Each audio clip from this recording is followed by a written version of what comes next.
السلام علیکم۔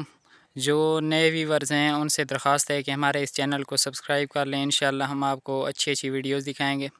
تو یہ آپ دیکھ سکتے ہیں میرے گاؤں کا ایک خوبصورت پیارا منظر، ڈھلتی ہوئی شام ہے، اور ڈھلتی ہوئی شام میں دیکھیں مویشی چر رہے ہیں، خوبصورت نسل کی بکریاں، اور ماشاءاللہ خوبصورت نسل کے بکرے ہیں، یہ چر رہے ہیں یہاں پہ۔ ماشاءاللہ دیکھ سکتے ہیں آپ، ریتلے ٹیلے ہیں لیکن دیکھیں کتنی خوبصورت ہیں، اور سبزہ بھی نظر آ رہا ہے۔ سبزہ اب تو یہاں پہ کافی ہو گیا ہے، پہلے یہاں پہ سبزہ کم ہوتا تھا، یہاں پہ زیادہ تر ریتلے ٹیلے ہی ہوتے تھے، لیکن اب چونکہ پلاوی زیادہ ہو گئی ہے، مطلب ٹیوب ویل زیادہ لگ گئے ہیں جن کو ہم بور بولتے ہیں، تو ہمارے علاقے میں بور بہت زیادہ ہو گئے ہیں اب تو ماشاءاللہ ہر طرف درخت ہی درخت نظر آتے ہیں، تو اس وجہ سے اب کچھ جو ہے سبزہ نظر آتا ہے۔ تو باقی دیکھیں نسل آپ کو چیک کرواتے ہیں، یہ ایک خوبصورت نسل کا بکرا ہے، ماشاءاللہ خوبصورتی دیکھیں اس کی۔ یہ اس کے ساتھ ایک بکری موجود ہے، اس کی خوبصورتی دیکھیں ماشاءاللہ۔ اور اس کے علاوہ میں آپ کو ایک عجیب چیز دکھاتا ہوں، یہ ایک بکرا موجود ہے، ماشاءاللہ دیکھیں لمبے لمبے کان ہیں اس کے، اور بڑا سا قد ہے اس کا، لیکن افسوس کی بات یہ ہے کہ یہ بکرا جو ہے اس کو ہم اپنی زبان میں فقیر بولتے ہیں، وہ فقیر ہے، یعنی کہ آپ اس کا سسٹم دیکھ سکتے ہیں، یہ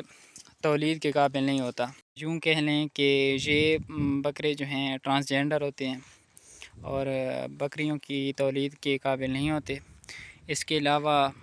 کافی خوبصورت ہے، ریٹ اس کا کم ہوگا کیونکہ دوسرے بکروں سے تو کم ہی ہوگا ریٹ، کیونکہ اس بیچارے کو عیب ہے، لیکن باقی دیکھیں آپ اس کی جسامت دیکھیں، قد دیکھیں، کان دیکھیں کتنے لمبے ہیں، لیکن اللہ پاک نے اس کو عیب والا بنا دیا ہے۔ تو باقی جو نصیب میں ہے وہ کہیں نہیں جاتا۔ یہ بکرا ایک دیکھ لیں آپ، بہت ہی خوبصورت نسل کا بکرا ہے۔ اس کے علاوہ یہ جہاں پہ چر رہے ہیں تو یہ ہم آپ کو دکھاتے ہیں کہ بکریوں کے لیے کیا چیز موزوں ہیں، کیا چیز یہ زیادہ کھاتی ہیں۔ تو ان کی سب سے پسندیدہ غذا جو ہوتی ہے یہ ہوتی ہے یہ پودا، اس کو ہم اپنی سرائیکی زبان میں بولتے ہیں لندڑی۔ تو یہ لندڑی جو ہوتی ہے ان کی پسندیدہ غذا ہوتی ہے، دیکھیں ان کو جہاں پہ بھی چھوڑ آتے ہیں یہ پھر سے اسی لندڑی میں آ جاتے ہیں اور یہی کھانے لگتی ہیں۔ تو اس کے علاوہ ماشاءاللہ یہ منافع بخش کاروبار ہے، اگر آپ بے روزگار ہیں اور کاروبار کرنا چاہتے ہیں، آپ کے پاس پیسے بھی نہیں ہیں، مطلب آپ کے پاس انویسٹمنٹ نہیں ہے، تو آپ ایسا کریں، آپ کسی مالدار سے رابطہ کریں اور اسے کہیں کہ مجھے بھائیوال مال چاہیے۔ تو اس کا سسٹم یہ ہوتا ہے کہ جب آپ بکریاں لیں گے نا، تو ان بکریوں کے جب بچے پیدا ہوتے ہیں تو پھر بچے بڑے ہوتے ہیں، ان بچوں کو بیچ کر، بڑے بچوں کو بیچ کر آپ پھر جو ہے ان کی موڑی بولتے ہیں ہم، تو ان کی موڑی اتارتے ہیں، مطلب ان بکریاں جو آپ نے لی تھیں ان کی قیمت ادا کرتے ہیں اس کو، جو ان کا اصل مالک ہوتا ہے۔ تو پھر اس کے بعد